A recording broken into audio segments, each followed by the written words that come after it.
Boa tarde para todo mundo.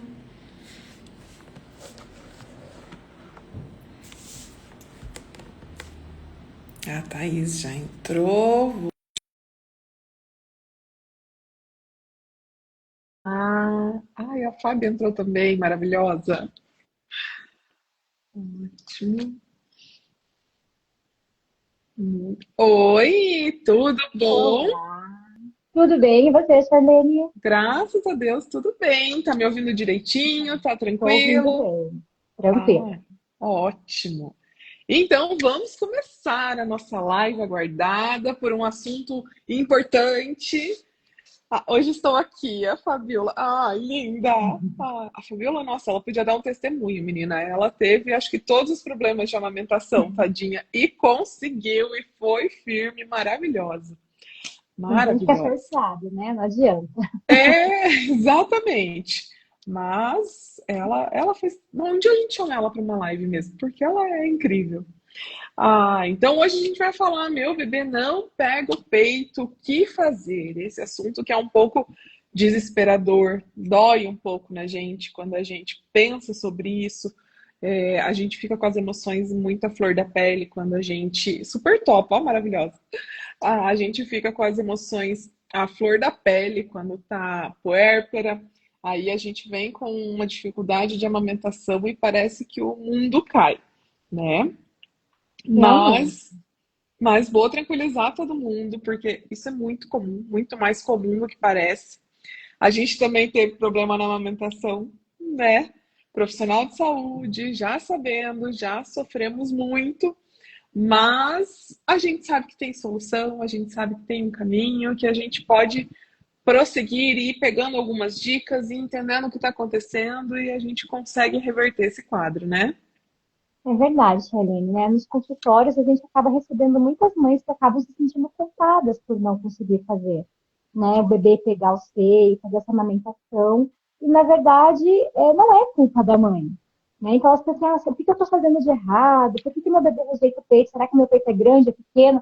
É bico protruso, é bico, né? Enfim, invertido. Ali vem N questões que essas mães levantam de possibilidade e, infelizmente, elas se sentem muitas vezes incapazes e frustradas, né?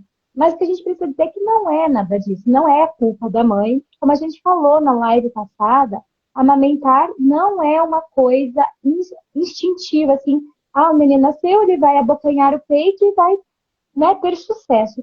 Tem N fatores. E só a questão de você ser puérpero, às vezes, o primeiro filho que é um pouquinho mais difícil, mas cada gestação e cada, né, bebê é um bebê, não podemos comparar também. E, assim, às vezes não consegue dormir direito, o bebê, né? Nesse comecinho, o bebê dorme pouco, acorda muitas vezes para mamar. Tudo isso também conta com esse cansaço da mãe, né? Então, precisa Sim. também ter uma rede de apoio forte aí para ajudar. Não é culpa sua, mamãe, não fique pensando isso. Exatamente. E como a gente falou também na outra live, a gente tem muitos estudos hoje em dia, muitas coisas que foram esclarecidas, o porquê que cada coisa acontece, o porquê o bebê não pega, o que está acontecendo, e a gente vai comentar alguns desses fatores aqui, dar dicas para as mamães como identificar esses fatores, o porquê o bebê não está pegando, para ela poder procurar ajuda e saber para onde ir diretamente, se é já direto para fono, se vai precisar passar para um mastologista, se vai precisar ir para odontopediatra, osteopatia, enfim, para a gente poder falar qual é o caminho que essa mãe precisa seguir, né? Então a Exatamente. gente vê que assim, a maioria dos casos que a gente atende, que a gente recebe em consultório, a gente vê que os bebês têm muita dificuldade para pegar, primeiro, pela confusão de bicos, né? A gente vai comentar daí daqui a pouquinho mais um pouco sobre isso. Segundo, uma posição inadequada, então o bebê não está encaixado bem na mama, não está com boa abertura de boca, ele não consegue abocanhar tudo que precisa, também faz o bebê ficar soltando, não conseguir manter a pega. A dificuldade de sucção, esse você tem um caminhão de coisas para falar sobre isso. Então, muitos bebês não pegam porque eles têm dificuldade. Então, eles não conseguem fazer o movimento correto. E também experiências negativas. Então, assim, às vezes tem algumas mães que vão dar de mamar e dói pra caramba, e machuca, sai esfolado já na primeira mamada. E isso, claro, né? Uma mamada não é um negócio que faz uma vez ao dia, são várias vezes ao dia. E isso acaba gerando um estresse emocional também muito, muito grande. Então, eu queria que a gente começasse assim, falar um pouquinho para as mães, quando o bebê não pega, o que que a gente tem que prestar atenção. Então, vamos pensar assim, Thaís. Se a gente está com um bebezinho que ele pega a mama um pouco e solta, pega a mama um pouco e solta. O que que a gente precisa observar nesses casos? O que que a gente tem que estar atento? Perfeito, Chay. Então, se você está ali com um bebezinho que pega e solta o peito, né, várias vezes, né, tem essa recusa, muitas vezes ele se arca para trás, parece que ele está querendo fugir do peito, né? A gente tem que pensar em algumas coisas. O primeiro que a gente tem que avaliar é se esse bebê não está tendo um cansaço para mamar, né? Porque às vezes ele cansa e ele vai largar, às vezes acaba dormindo. Porque como a gente comentou também, ele faz um esforço muito grande. Mexe com toda a musculatura da face, do pescoço, cervical para mamar. Então, se ele está tendo alguma questão que impossibilite essa linguinha, essa boquinha, né, de fazer os movimentos corretos, de vedar certinho com esse lábio, vedadinho, para criar pressão, ele não está tendo isso, ele vai ter um esforço maior, então ele vai cansar mais fácil. Ele também vai se irritar porque ele não consegue extrair o leite, se ele não consegue fazer o vedamento, a movimentação da língua correta. Não vai sair leite, vai sair pouquíssimo. Ele vai ficar irritado porque eu estou mamando e a minha fome não está sendo saciada. São coisas que a gente precisa ficar ligado. É importante a mamãe, né, em casa ali, como que eu sei se meu filho está mamando ou não está o suficiente? Por isso que a gente olha para as fraldas. Quantas trocas de fraldas a gente está, né, tá fazendo durante o dia? Quanto é de xixi? Quanto é de cocô? É importante essas perguntas que o pediatra faz, ou do pediatra, fono, é porque a gente precisa saber. E claro que vai acompanhar também o ganho ponderal, né? Que é o peso do bebê se está aumentando ou não. Porque como ele faz muito esforço para mamar, ele vai ter um gasto calórico. Se ele não está mamando suficiente, né? Ele vai perder peso mesmo. Então, eu acho que as primeiras coisas que a gente tem que notar é isso. Aí a gente vai entrar em outras questões, que a gente também falou um pouquinho na live passada, mas que agora a gente vai esmiuçar um pouquinho mais, né, Chay? Mas o porquê que está acontecendo isso? Né? É a pega que está errada? Então, esse bebê está abocanhando só a auréola? Está abocanhando só o bico ou está abocanhando a auréola? Né? O lábiozinho dele está evertido, de preferência evertido, às vezes não fica, mas contanto que esse lábio esteja bem vedado, fazendo pressão para esse leite sair. Legal? Mas se não tá, a gente tem que ajustar. Posição, de preferência, barriguinha com barriguinha, rostinho do bebê virado para o peito da mãe. Né? Porque se a gente, como eu comentei semana passada, deixa, né, meio virado, ou se ele tem alguma tensão, alguma coisa, vai doer, vai incomodar, ele não vai conseguir fazer essa retirada de leite. Ou pode ser o frênulo também, né, um frênulo alterado, que precisa ir de uma cirurgia, né? Então, tudo isso a gente precisa avaliar numa consultoria, numa consulta que for fazer, mas a mãe pode ficar atenta nessas questões. E claro, se ela tem dor, é um sinal de alerta muito grande também. Exatamente. Uma coisa que é muito comum da gente ver é a confusão de bicos e fluxo, né? Então, a mãe tenta amamentar, é difícil naquele começo, quando ainda só tem colostro, o leite não desceu, entra numa mamadeira. Aí, quando o bebê vem para o peito, que o leite desce, ele não é igual na mamadeira. Então, ele precisa fazer algumas sucções para ter o reflexo de ejeção do leite, daí sim vir uma quantidade legal. E quando o bebê já Exato. está acostumado na mamadeira, ele não tem essa paciência. Então ele pega, suga um pouquinho, não saiu, ele já. Ele pega, suga um pouquinho, não saiu, ele já se joga. Olha, a Shari até trouxe para mostrar para as mamães que nos primeiros dias, ali, primeiro e segundo dia, o bebê vai tomar aqui, ó, de 5 a 7 ml de leite por mamada. É muito pouquinho, é um xaropinho, ó, que a gente toma para tosse. É muito pouquinho. Então, às vezes a mãe se desespera assim, nossa, mas tem um colostro, mas é tão pouquinho. Ou o meu leite demorou para descer, né, que a gente chama de apojadura. Às vezes demora ali 3, 5 dias para descer. Mas nesses primeiros dias, o estômago do bebê é muito pequenininho, é o tamanho de uma cereja ali no primeiro e no segundo dia. Então, ele não tem a necessidade de uma grande quantidade de leite e também ele vai mamar mais seguido, porque como o estômago é pequenininho, é uma cerejinha, vai encher rápido, mas vai esvaziar rápido também. Né? Então, são coisas que as mamães precisam saber. É importante que elas saibam da fisiologia, da mama do bebê, para que ela, né, consiga identificar se tiver algum problema ou se aquilo é normal ou não. Tá? Então, aí o que acontece, o que eu vejo muito, Helene, eu acho que você vai concordar comigo, é que, infelizmente, ainda nas nossas maternidades, faltam profissionais capacitados. Então, o que acontece? O bebê nasce, não teve nenhuma intercorrência, vai para casa ali, 2, 3, 4 dias, a mãe e o bebê vão para casa, recebem alta.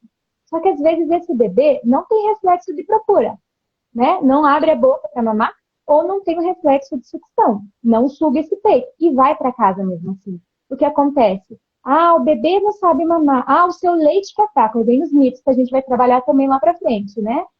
Por isso que ele não tá ganhando peso, mas não é, ele não consegue sugar. Ele não vai extrair leite se ele não estiver sugando.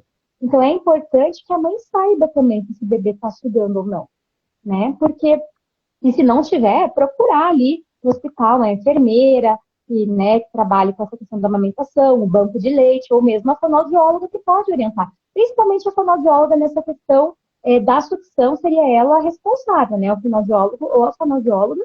E aí outras questões poderia ir também num banco de leite que também ajuda a tirar as dúvidas da mãe ali, né? Então, é muito importante a gente ver isso. Então, aí o bebê chegou em casa, não sabe sugar, não tá ganhando peso, vai para onde? Para mamadeira, vai para a fórmula, vai para o complemento.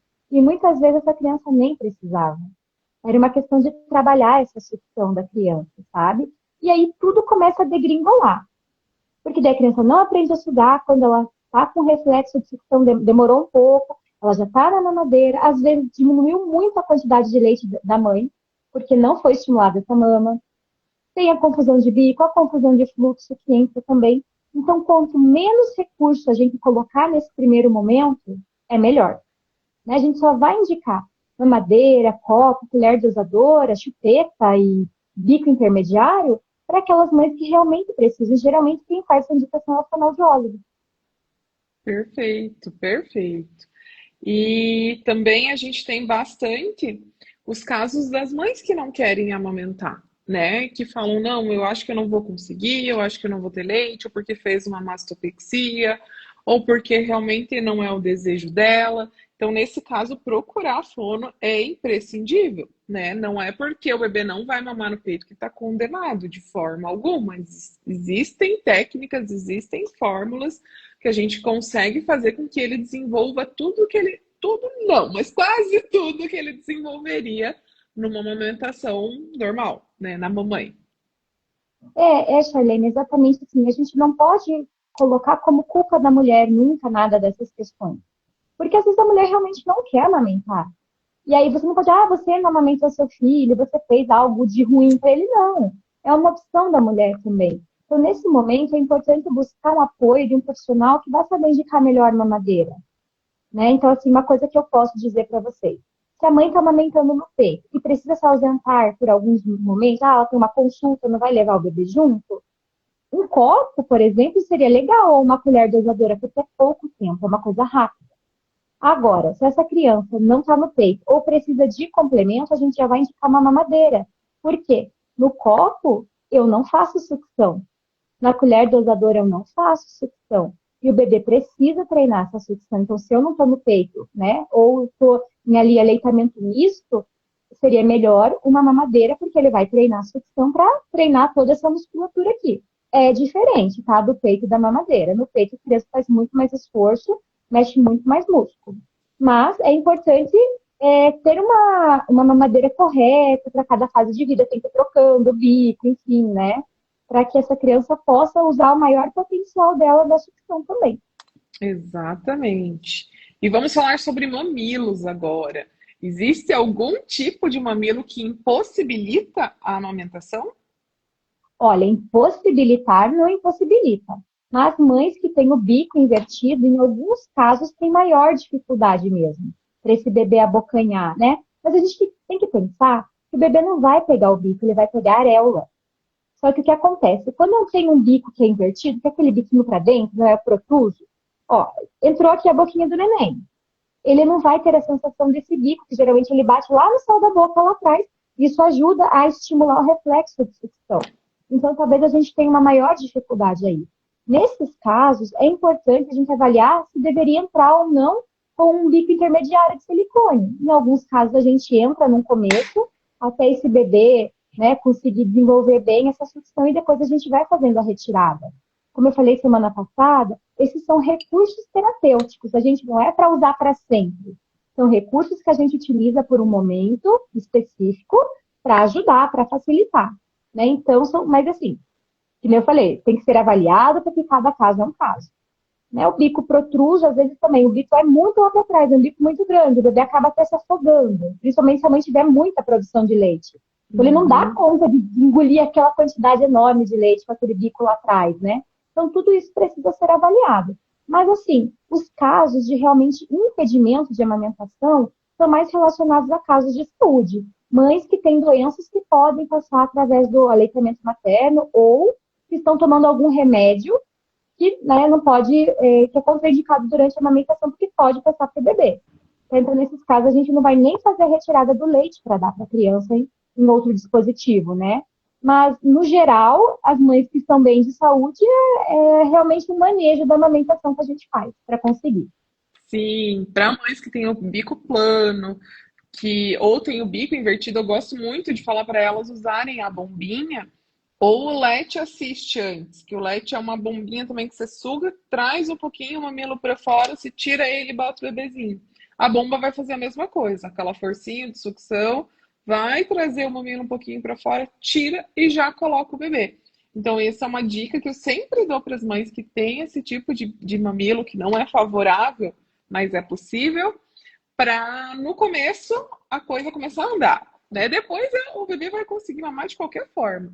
Mas no começo talvez precise de um pouquinho de ajuda até tudo se conformar. Né? Me fala um pouquinho sobre a língua presa. O que, que a língua presa pode atrapalhar na pega? O bebê que não pega o peito. O que, que acontece? Olha, gente, a gente tem uma lei, né, uma lei federal, que tem que ser feito o teste da linguinha em todas as maternidades antes do bebê ir embora. Por quê? Porque a gente já viu que a língua presa, ela vai impactar na amamentação, tá? Quando essa língua está alterada, que o frênulo, gente, todo mundo tem frênulo, tá? Vamos deixar bem claro. Ah, meu filho tem frênulo? Tem, que bom que ele tem. Mas a questão é, ele está alterado ou não? Às vezes ele é duvidoso também. A gente fica bem na dúvida com os duvidosos, né, Charlene? A gente vai acompanhando. Mas o que que é? Ela impede essa movimentação da língua. A língua fica presa no assoalho da boca, embaixo aqui. E aí, essa criança não consegue elevar a língua, fazer o canolamento, que é como se você fizesse uma conchinha com a língua. É uma conchinha, para conseguir fazer essa extração de leite. Porque toda a boquinha, que é a mandíbula, tudo tem que estar bem adequado para ele conseguir fazer essa extração. E se a língua está presa, ele não vai conseguir. Às vezes não consegue fazer com que a língua venha para frente. É importante, aqui ó, a gengivinha debaixo do bebê. É importante que a língua esteja por cima dela.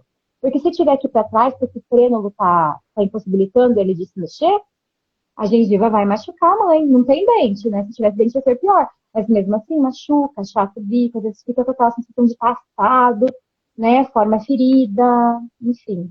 Então, assim, é realmente uma questão de movimentação. E lá para frente, né? Não falando só da amamentação, pode ter outras questões por conta do freno. A questão da fala, né? A questão da mastigação. A gente vê muita criança com uma questão sensório-motora, assim, de não conseguir comer alimentos mais duros, de mastigar, ficar no pastoso. Né? E no começo a gente sabe que é pastoso, mas ali, mais pra frente, não, vai comer pedacinhos. E aí, às vezes, não consegue, porque essa língua não consegue se movimentar para trás para fazer gestão do alimento. Né? Então, às vezes, tem engasgo, pode engolir muito ar também, aí já dá muita cólica no bebê. Então, é um sofrimento pro nenê, pra mãe, né? Às vezes, a mãe não sente dor. Não sente dor, parece que tá tudo legal. Mas pro bebê, ele tá fazendo um esforço tremendo para conseguir tirar leite. Não tá conseguindo tirar a quantidade suficiente.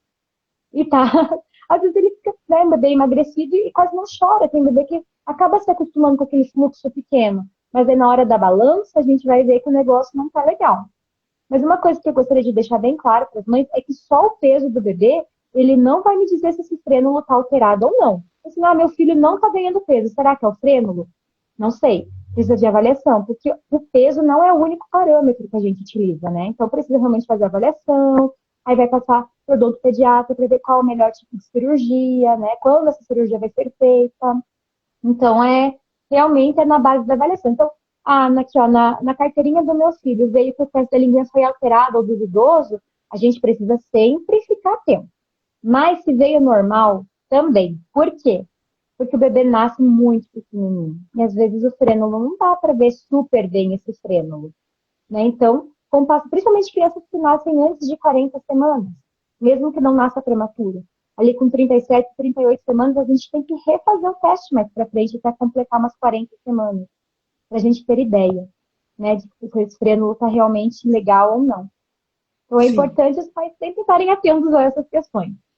E a gente vê bastante também que o teste não é feito na sua maneira certinha de se fazer, né? Porque no mínimo, o profissional tinha que colocar os dedinhos ali embaixo da linguinha, elevar e ver, e fazer análise visual, e nem sempre é feito isso. Então, hoje mesmo, atendi um caso de um bebê com freio muito alterado, muito, muito alterado. Os pais permitiram publicar, então amanhã ou depois eu já vou publicar o casinho deles. Era um coraçãozinho a língua. A mãe já tinha histórico de língua presa, também precisou fazer a cirurgia. E teve o profissional que avaliou no hospital, colocou como duvidoso. Então, assim, não era nem um pouco duvidoso, era completamente alterado. Daí, depois, um pediatra passou, viu, falou: olha, para mim não é duvidoso, para mim é alterado, enfim. Aí a família ficou um pouquinho resistente a procurar alguém e acabaram perdendo a amamentação. Aí agora, com 2 meses e pouco, falaram, não, vamos realmente fazer, vamos, porque até na mamadeira estava difícil de mamar. Então, é isso algo também que tá bom, não quer amamentar, perdeu a amamentação, mas na mamadeira, o bebê engolia muito ar, mamava devagar, fazia aqueles golões de ouvindo, engolindo ar. Aí tem cólica, daí tem dificuldade de fazer cocô, disquesia, aí regurgita toda hora. Então começa a ter um monte de problemas que vão se agravando, sem contar a boquinha aberta. Né? O bebê não consegue fechar a boca, não acopla a língua, essa língua não ganha força. Depois não vai conseguir comer direito, daí não vai conseguir falar direito e respirar direito, e vai tudo aquilo que a gente já conversou, né? Aquela cascata. Exato. Então, Vira uma bola de neve, né, uma bola Shalene? de neve. Exatamente. Então, assim, na minha opinião, teve problema na amamentação, avalie o freio. De qualquer forma. Ai, conseguiu ajustar ali na pega. Se ficou perfeito, beleza, segue a vida. Agora, se ok, tá possível, mas não tá maravilhoso, vai procurar, porque é melhor a gente procurar e saber que tá tudo bem, do que depois se arrepender e falar, ai meu Deus, vou ter que fazer com uma criança grande. Também já tive um caso de uma família. Chegou para mim, o bebê tinha 1 ano e não comia absolutamente nada. Nada, não comia. Colocava na boca e cuspia, colocava na boca e cuspia. E aí começou a ter um atrito na família, né? Então as pessoas culpavam a mãe, falavam que a culpa da criança não comer era dela, porque ela que ficava dando mamar. Aí ela chegou para mim e falou: mas o que eu vou fazer? Meu filho não come, não come nada, né? Eu vou deixar sem mamar? Se eu deixar sem mamar, já testei, não come. O que eu faço?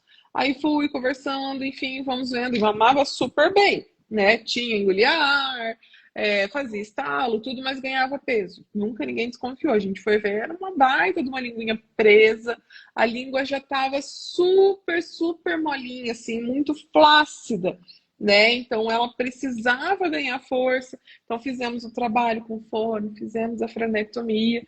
E assim, uma semana depois a criança já começou a comer alimentos. Daí eu continuo atendendo eles na parte de odontopediatria e a mãe sempre fala assim: você salvou até meu casamento, porque não era culpa minha, como todo mundo falava, e como a gente pensa assim, sabe? Como a gente. O óbvio, para quem não entende, não tá comendo porque tá mamando.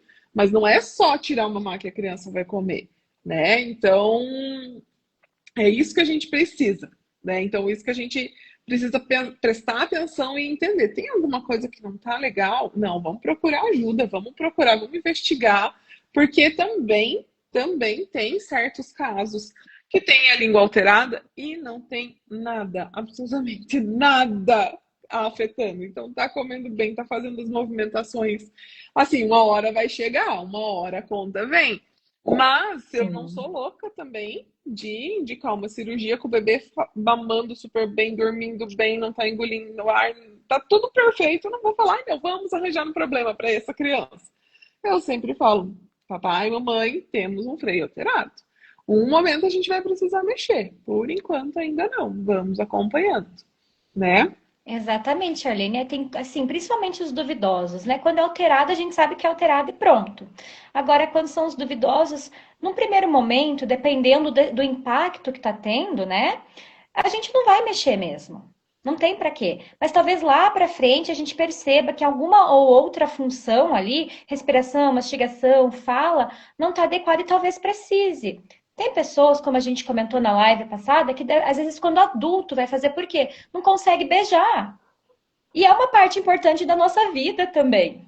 Né? Não, fala, tem uma questão de fala, aí as pessoas tiram sarro, ah, lá tem língua presa, fala 33, enfim, né? Aquelas coisas que a gente vê. Então, também não é só um impacto funcional e na estrutura, pode ter um impacto psicológico para essa pessoa, e olha para a família também, porque refeição não é só um ato de nutrir, é um ato social, é um momento que a gente conversa. A gente não sai para comer pizza, a gente não vai aniversário comer, a gente não vai no casamento comer. Então, sabe, a importância de ter uma boa alimentação, uma boa mastigação também, né? E se a gente fica presa, muitas vezes os pais não querem fazer a cirurgia e a gente respeita isso também. Mas é importante colocar, né, o que pode acontecer se fizer a cirurgia, o que pode acontecer se não fizer a cirurgia. E tá tudo bem, né? Mas é importante é que saiba. Talvez lá pra frente, daí queira fazer. Às vezes, é muito bebezinho, eu não quero mexer, é muito pequeno, eu tenho medo. Mas geralmente vai ter um impacto. Quando, Sim. principalmente se alterado, não tem jeito, vai ter um impacto. E quando é duvidoso, a gente sempre avalia caso por caso, etapa por etapa. Então, às vezes na amamentação tá legal, mas depois na mastigação não tá. Ou na mastigação e na amamentação tá bom, mas na respiração não tá. Essa criança tá respirando pela boca. Aí o que acontece? Respiro pela boca, não pelo nariz. Eu vou ter uma mudança na minha face muito grande. Então, eu vou ficar com o rosto mais alongado, com essa boca hipotônica, né? Flácida, assim, ó, aberta, caída, olheira. Não vai dormir bem essa criança, pode ter apneia, né? Esse ronco, essa coisa, tudo. E aí vem as outras questões, questões cognitivas, porque uma criança que não dorme bem não vai aprender bem, vai ter dificuldade na escola. Então, em algum momento, isso pode impactar.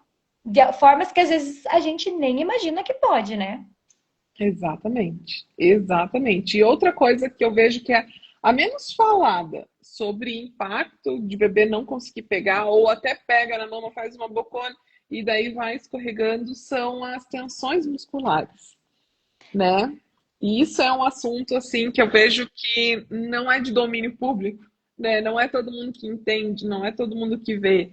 Então eu vejo muito bebê que chega com uma boquinha desse tamanho mamando, machuca, obviamente, não extrai a quantidade de leite necessária, a mãe pode estar jorrando leite, mesmo assim aquele ganho de peso arrastado. Não é um negócio que flui tranquilamente.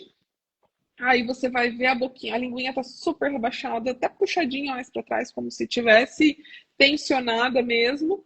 E antes de a gente pensar em fazer uma cirurgia, alguma coisa, a gente tem que destravar esses músculos, né? Com certeza, porque tá tudo ligado, né, Charlene? Que essa parte cervical, os nossos músculos aqui, supraioides, né?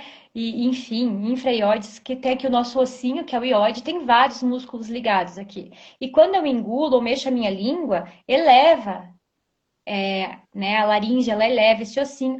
E se tá tudo preso, aqui eu tô com uma tensão, vai impossibilitar uma boa movimentação também. Essa língua vai ficar puxada mais para trás, né? Então é importante durante a avaliação a gente ver também coisas como, o bebê, sempre que ele dorme, ele fica com a cabecinha virada para cá, sempre para o mesmo lado. A mãe às vezes tenta ajeitar, né? Porque o ideal é dormir de barriguinha para cima, de noite, né? De barriguinha para cima, e essa criança sempre dá um jeitinho de virar a cabeça para aquele lado. Mama melhor de um lado do que do outro. A gente vai suspeitar que tem uma tensão. E é normal, né? Porque a criança fica lá dentro da barriga toda espremidinha em flexão. Normal, não tem nada de errado nisso, ela vai ficar assim mesmo. Só que algumas elas ficam sempre com o pescocinho virado para um lado. E na hora que nasce, isso não vai automaticamente, com magia e milagre, né? Então a gente precisa estar muito atento a isso. E aí, claro que a gente faz indicação para o profissional, geralmente um osteopata, que vai trabalhar com essas tensões. Por isso que a gente falou, é multiprofissional também. Aí já entrou a fono, o odontopediatra, já vem o osteopata e o pediatra também, que está acompanhando essa criança. Então, é realmente multidisciplinar, mas é importante que todos os profissionais que trabalham com a amamentação que eles tenham conhecimento. Para quem que eu vou indicar agora, né? Porque a nossa atuação, ela vai até um limite.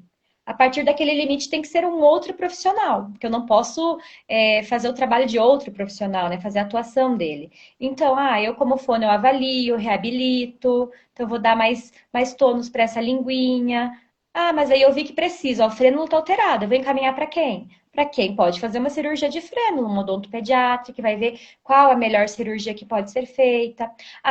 Mas antes de fazer a cirurgia, a Charlene percebeu que essa criança tem uma tensão. Opa, então mandamos para o osteopata, né? Então é tudo interligado, não tem como a gente fugir disso. Claro que tem crianças, como você falou da mãe que estava ali, né? Que pegou o combo todo, né? Que teve várias questões. E tem crianças que não, às vezes é só um torcicolo só, né? Só.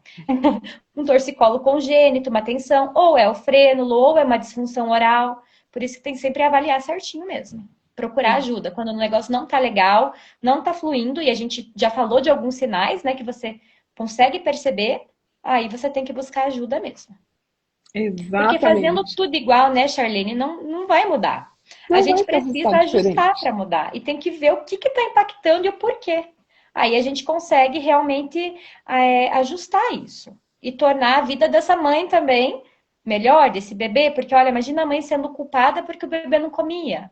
A gente já tem tanto uma carga materna, que é importante falar também, porque a gente tem mães nos assistindo aqui, ou gestantes.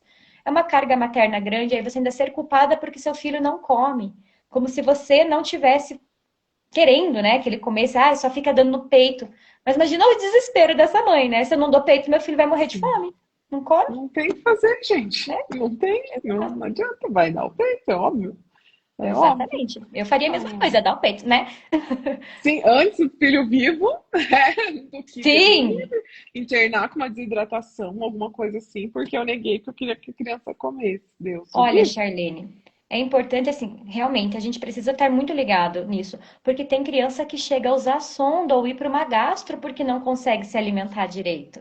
Claro Sim. que esses casos geralmente são casos de crianças que são prematuras, que têm alguma lesão neurológica, mas a gente já vê casos de crianças saudáveis que, por conta dessas questões que a gente está falando aqui, não conseguia se alimentar e estava tão desnutrido a ponto de precisar ir para uma gastro por um Imagina, tempo, gente. óbvio, até ganhar peso, até conseguir reabilitar a função e ela conseguir se alimentar sozinha. Então, assim, Imagina. é um assunto preocupante. Às vezes as pessoas, mas é só amamentação, é só dar uma mamadeira que tá tudo certo.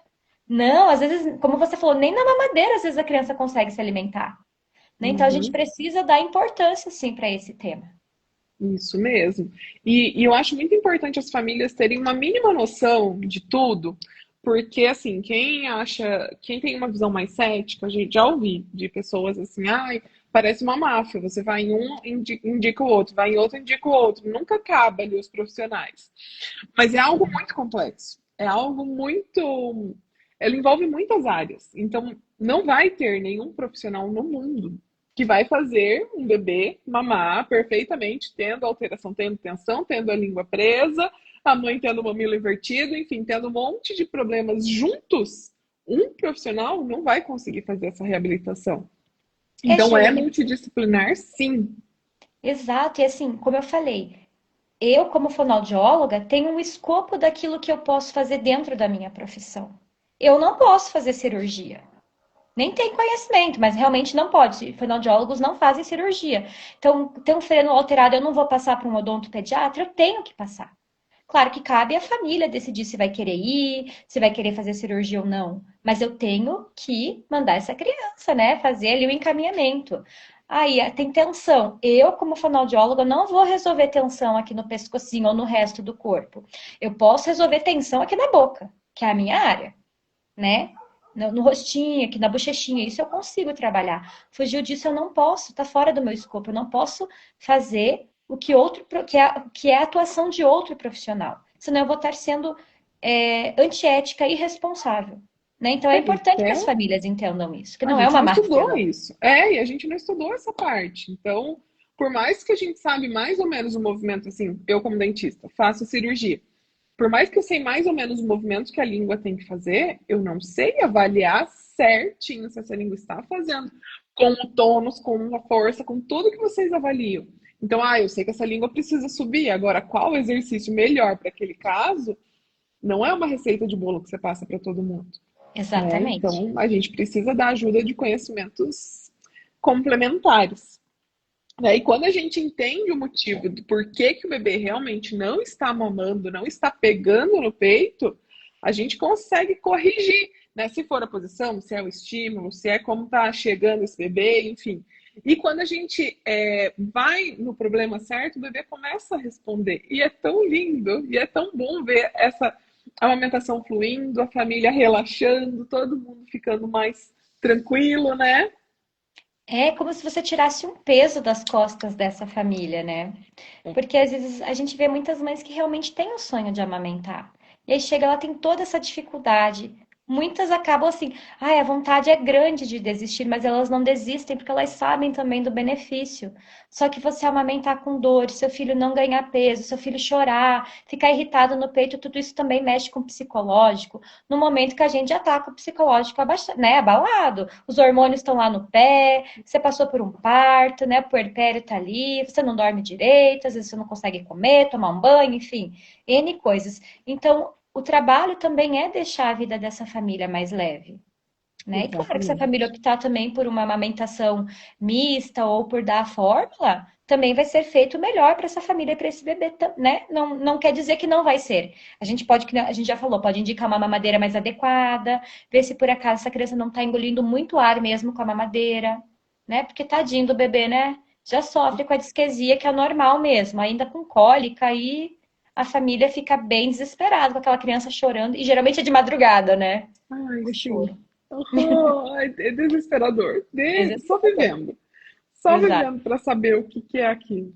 Não, e eu falo sempre para os pais, quando o bebê tá naquele gut, falam, olha, isso não é só leite. Os pais, ai, olha que gozão. Não, tá entrando ar também, não é só leite. Imagina você tomando um copão de Coca-Cola e não arrotando depois, ficando aquele negócio aqui entalado. Preso. Gente, é horrível, é horrível.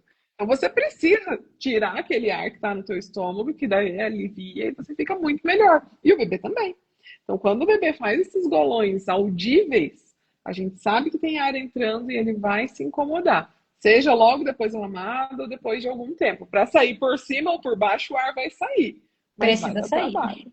É verdade.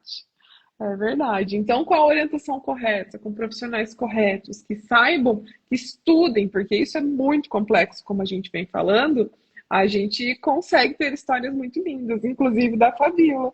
Ela colocou agora, a doutora Charlene foi um anjo nas nossas vidas. Obrigada por tudo. Ela que é uma maravilhosa, que segue as orientações, porque não adianta também, né? Você vai no profissional que sabe, ele te orienta, ele fala o que tem que fazer e você não segue, aí não adianta nada. Não vai resolver o problema da família. Mas quando a família entende e fala, não, vamos lá, vamos junto, a gente vai conseguir, o resultado é maravilhoso. Exatamente, é. É aquilo, né, Charlene? Não tem receita de bolo, porque cada bebê, cada mãe, cada família é única. E a gente também precisa, sim, que essa família se engaje nisso. Porque às vezes as pessoas falam, mas é falta de vínculo, meu bebê tá me rejeitando.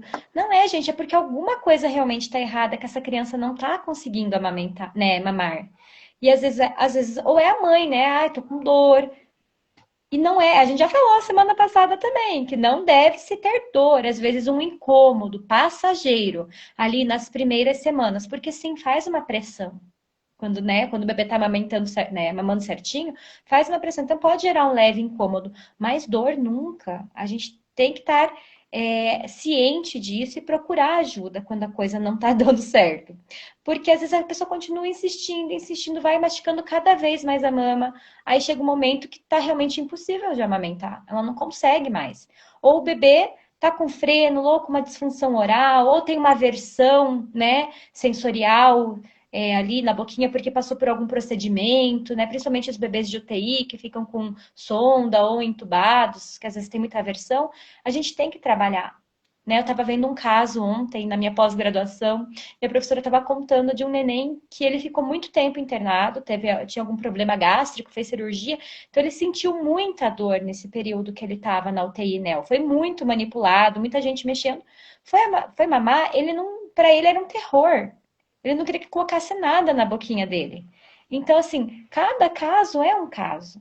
e a gente vai ter que trabalhar, vai ter que dessensibilizar essa criança, ela vai ter que entender que não é um momento de dor, que agora é um momento de prazer, que amamentar, que sugar, é um momento que dá prazer para a criança, né? É anestésico. Então a gente precisa realmente ver com cada família o que está acontecendo, quais são as queixas, fazer uma boa avaliação dessa mãe, da mama, da mãe do fluxo de leite, fazer uma avaliação da criança, né? Do frênulo, da sucção dela, para a gente realmente poder intervir corretamente. Que também não adianta você inventar um monte de coisa, Sim. mexer e ficar mexendo na boca da criança e sobe língua, e às vezes não é isso. Aí você também vai criar uma aversão, né? Uhum. A criança, por que estão mexendo na minha boca?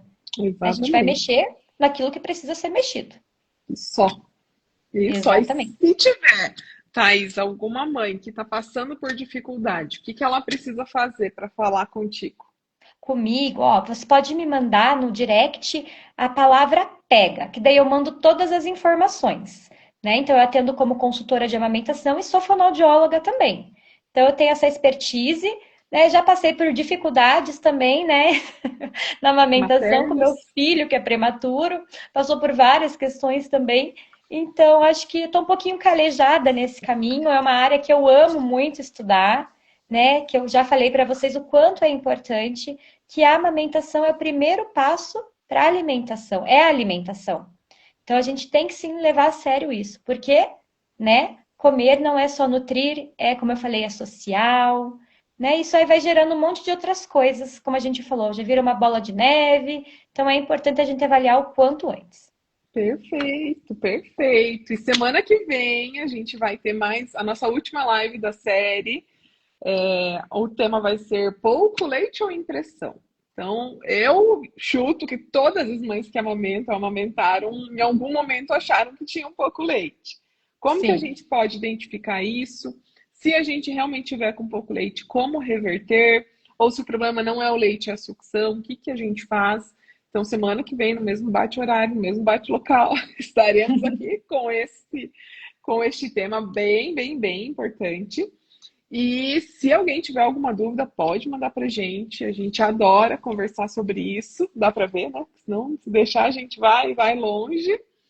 E eu queria agradecer a todo mundo que assistiu, todo mundo que participou. Fábio maravilhosa, fazendo um monte de relatos. E aí nos vemos na semana que vem. Pode ser, Thaís? Combinado, já está anotado na minha agenda.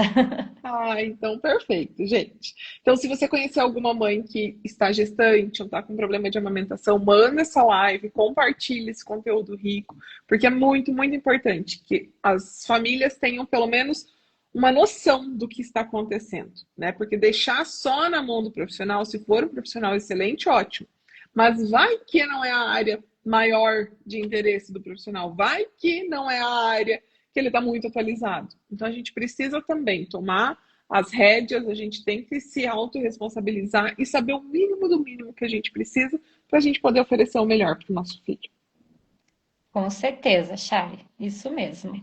Pessoal, muito obrigada, né? Obrigada, Charlene, pelo convite novamente, né, de estar aqui com vocês. Obrigada a quem nos assistiu e nos vemos semana que vem, então. Combinado. Um beijo. Beijo. Até semana que Tchau, vem. tchau. Tchau, Até. tchau.